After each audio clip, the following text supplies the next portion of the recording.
Hello बच्चों, कैसे हैं आप लोग। जैसा कि आप सभी को पता है कि इससे पहले वाली क्लास में हम लोगों ने माइक्रोस्पोरेंजियम यानी लघु बीजाणु धानी एवं लघु बीजाणु जनन को डिस्कस किया था। उसी क्रम में आज हम लोग परागण को डिस्कस करेंगे, जो कि महत्वपूर्ण टॉपिक है आगामी बोर्ड परीक्षाओं के लिए, क्योंकि 16 मार्च से आप लोगों की बोर्ड परीक्षाएं हैं, तो हम लोग को रिवीजन पर बहुत ध्यान देना है। तो सबसे पहले हम लोग डिस्कस करते हैं परागण। क्या डिस्कस करते हैं? परागण। परागण मीन्स होता है पॉलिनेशन। ठीक है, तो आप लोग कॉपी में हेडिंग लगा लेंगे परागण। सबने पढ़ा हुआ है, सिर्फ फटाफट रिवीजन देखेंगे। परागण है क्या? तो जैसे आप ये देखते हो, पुष्प की संरचना है। आप लोगों ने पूरा डिस्कस किया होगा पुष्प की संरचना को, अच्छे से रिवीजन किया होगा उसका। ये एक पुष्प की संरचना है, ये। ठीक है, तो ये होते हैं एंथर। ये क्या होते हैं? एंथर, यानी इसको हम लोग बोलते हैं पराग कोश। और ये होता है फिलामेंट। फिलामेंट यानी इसको बोलते हैं पुतंत्र।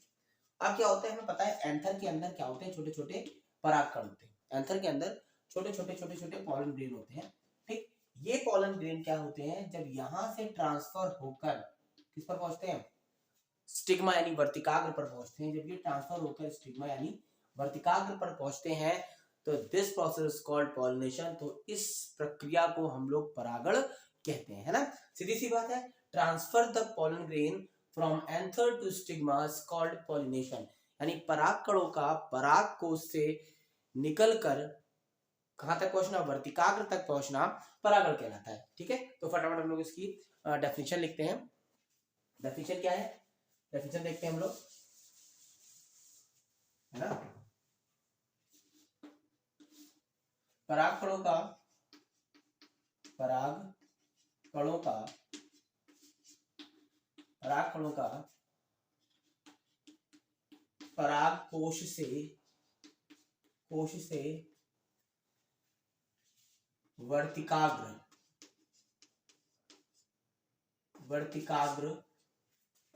तक पहुंचना परागण कहलाता है। ठीक है, परागकोश का परागकणों का परागकोश से वर्तिकाग्र तक पहुंचना परागण कहलाता है। ठीक, अब बात आती है कि ये पहुंच रहे हैं, कैसे पहुंच रहे हैं, इस प्रोसेस को ये किस तरीके से होते हैं, कितने पार्ट में डिवाइड किया गया है। तो परागण को दो भागों में विभाजित किया गया है। ठीक है, परागण को दो भागों में विभाजित किया गया। कौन कौन से दो भाग हैं? तो फटाफट हम लोग देखते हैं। पहला है स्वपरागण और दूसरा है परपरागण। ठीक है, स्वपरागण परपरागण। ठीक है, ये स्वपरागण एंड परपरागण। ठीक, इसको हम लोग बोलते हैं self pollination and this is cross pollination. Self pollination and cross pollination. फटाफट इसको नोट कर लीजिए या इसका स्क्रीनशॉट ले लीजिए।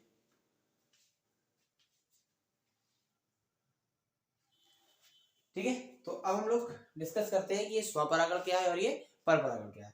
बहुत ही महत्वपूर्ण सेशन है, ये बहुत इंपॉर्टेंट टॉपिक है, पेपर में कई बार पूछा गया है। तो वीडियो को अंत तक देखिएगा, लाइक और सब्सक्राइब करिए और कमेंट करके जरूर बताइए। आप लोग कमेंट नहीं करते, कमेंट करके जरूर बताइएगा आप लोग। ठीक है, तो हम लोग यहाँ पर देखते हैं परपरागण, सॉरी स्वपरागण। आप हेडिंग लगाएंगे स्वपरागण, है ना। तो स्वपरागण, ठीक दिखाई दे रहा है? हाँ, सही। अब स्वपरागण क्या होता है? सीधी सी बात है, जैसे चित्र के माध्यम से समझिए।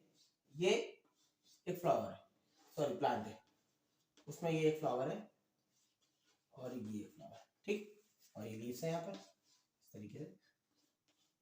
ठीक है, अब जब किसी पुष्प के परागकण उसी पुष्प या उसी पौधे के किसी दूसरे पुष्प की वर्तिकाग्र पर पहुंचते हैं, तो इस प्रोसेस का, इस प्रक्रिया को हम लोग क्या बोलते हैं? स्वपरागण कहते हैं। ठीक, देखिए समझिए, यानी सीधी सी बात है, जब किसी पुष्प के परागकण उसी पुष्प या उसी पौधे के किसी दूसरे पुष्प की वर्तिकाग्र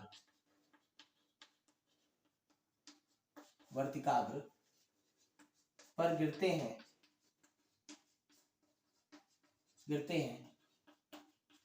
तो इसे स्वपरागण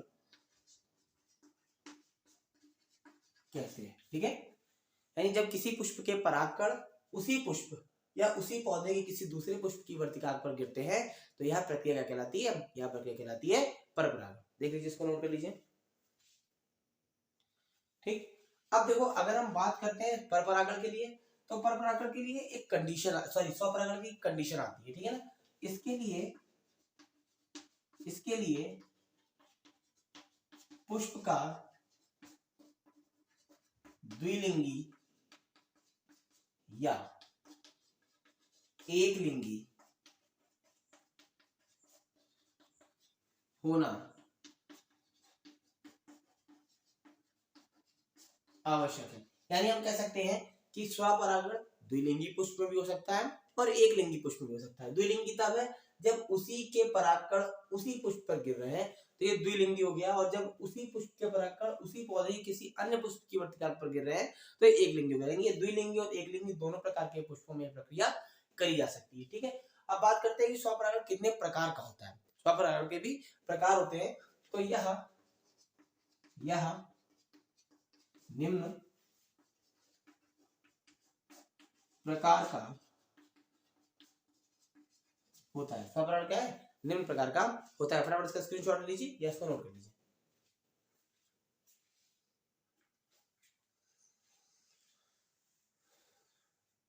चलिए, तो देखिए, हम इसको इरेज कर रहे हैं।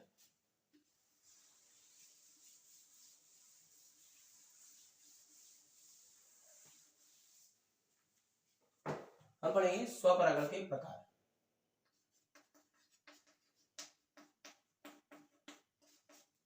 या स्वपरागण के प्रकार ही सही है। ठीक है, सबसे पहले हम लोग देखेंगे उन्मील परागणी पुष्प। क्या देखेंगे? उन्मील परागणी पुष्प, और इसको इंग्लिश में बोलते हैं, ठीक है, उन्मील परागणी पुष्प। अब देखिए यहां पर ये कैसे पुष्प है।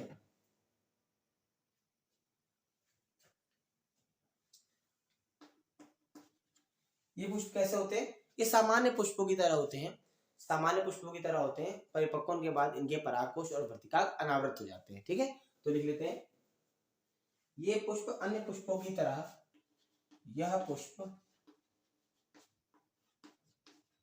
अन्य पुष्पों की तरह यह पुष्प अन्य पुष्पों की तरह ही होते हैं।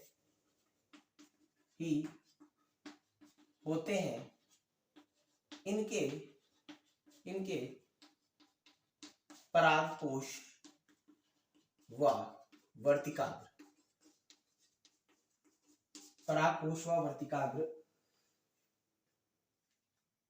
अनावृत होते हैं। कैसे होते हैं? अनावृत होते हैं, यानी ढके नहीं होते हैं। कैसे नहीं होते हैं? ढके नहीं होते हैं, अनावृत होते हैं। अगर हम एग्जांपल की बात करें, जैसे वायोला कैमेलिना, है ना, जैसे कैमेलिना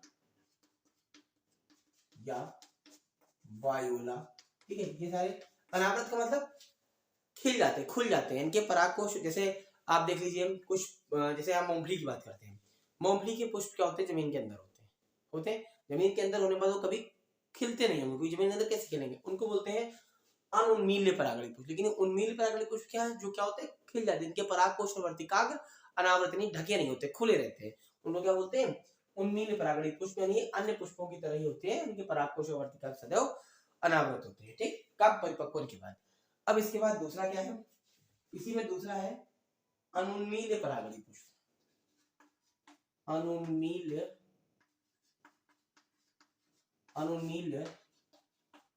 परागणी पुष्प। और बेटा ये आपके अनसॉल्व में कई बार पूछा गया है, तो ये बहुत ज्यादा इंपॉर्टेंट क्वेश्चन है, कई बार पूछा गया है, ठीक है। ये क्या है,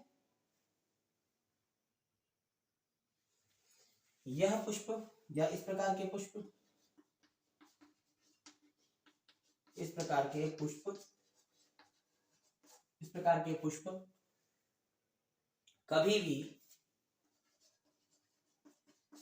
कभी भी कभी भी अनावृत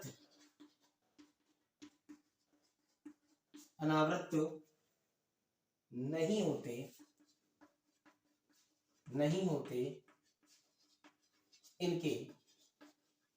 इनके परागकोश व वर्तिकाग्र अत्यंत समीप होते हैं, ठीक है, नोट कर लीजिए इसको, ठीक है। ये क्या होते हैं, ये अनावृत होते हैं, ठीक है, ये क्या होते हैं, अनावृत होते हैं, और ये कभी भी अनावृत नहीं होते, बस इतना सा डिफरेंस है, याद रखिएगा। उन्मील्य परागणी पुष्प और अनुन्मील्य परागणी पुष्प, और दोनों ही बहुत ज्यादा इंपॉर्टेंट है, अनसॉल्व में पूछे गए हैं, इसलिए इनको अच्छे से प्रिपेयर करके जाइएगा आप जब पेपर देने जाएंगे, ठीक है। चलिए इसको स्क्रीनशॉट ले लीजिए, नोट कर लीजिए, ठीक है। अब इसके बाद हम लोग देखते हैं, इसके अंत में एक और है, वो है सजात पुष्पीय परागण, ठीक है, सजात पुष्पीय परागण।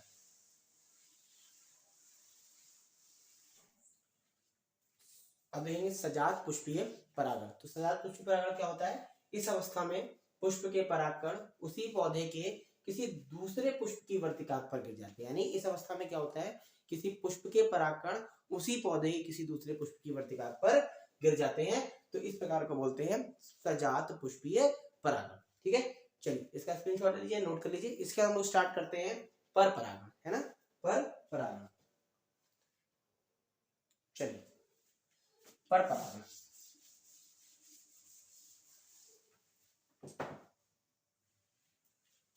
लगाएंगे पर परागण यानी क्रॉस पॉलिनेशन।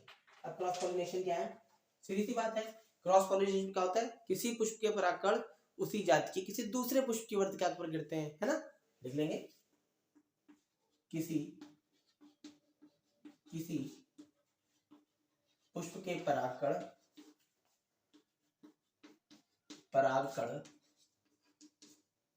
उसी किसी पुष्प के परागकण उसी जाति के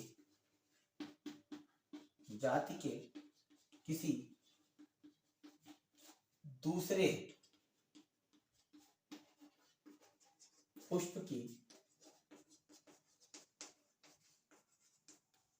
वर्तिकाग्र पर गिरते हैं, तो इसे पर परागण कहते हैं, ठीक है। अब क्या होता है, हमें परागकणों को ले जाने के लिए किसी माध्यम की आवश्यकता होगी, यहाँ से यहाँ परागकण कैसे ले जाएंगे, किसी माध्यम के द्वारा ले जाएंगे, है ना। तो इस प्रकार के परागण में इस प्रकार के परागण में हमें माध्यम, अब वो माध्यम कौन कौन से हैं, माध्यम हो सकते हैं कीट, माध्यम हो सकता है पक्षी, माध्यम हो सकता है वायु आदि की आवश्यकता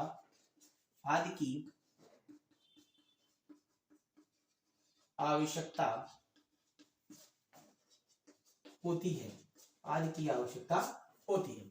तो इसको आप लोग नोट कर लीजिए, आदि की आवश्यकता होती है। यानी सीधी सी बात है कि परपरागण क्या होता है, किसी पुष्प के परागकण उसी जाति के किसी दूसरे पुष्प की वर्तिका पर गिरते हैं तो इससे परपरागण कहते हैं। और इस प्रकार के परागण में हमें माध्यम कौन कौन से होते हैं, कीट हो सकता है, पक्षी हो सकती है, वायु हो सकता है, इनकी आवश्यकता होती है। हम लोग क्या करेंगे, इस वीडियो को यहीं तक रखते हैं और नेक्स्ट वीडियो में हम लोग आपको बताएंगे कि कीट परागित पुष्प कौन कौन से हैं, उनकी क्या विशेषता होती है, पक्षी परागित पुष्प कौन कौन से, उनकी क्या विशेषता होती है, और वायु परागित पुष्प कौन कौन से हैं, उनकी क्या विशेषता होती है। ये आपके लिए बहुत इंपॉर्टेंट होने वाला है। और साथ साथ परपरागण और स्वपरागण में अंतर, ये भी क्वेश्चन बहुत बार पूछा गया है। तो इनको लेकर हम लोग नया वीडियो बनाएंगे और उसको आप लोग ध्यान से देखेंगे। तो आपको ये वीडियो कैसा लगा जरूर बताइए कमेंट करके, और साथ साथ इसको लाइक और सब्सक्राइब भी करेंगे। धन्यवाद।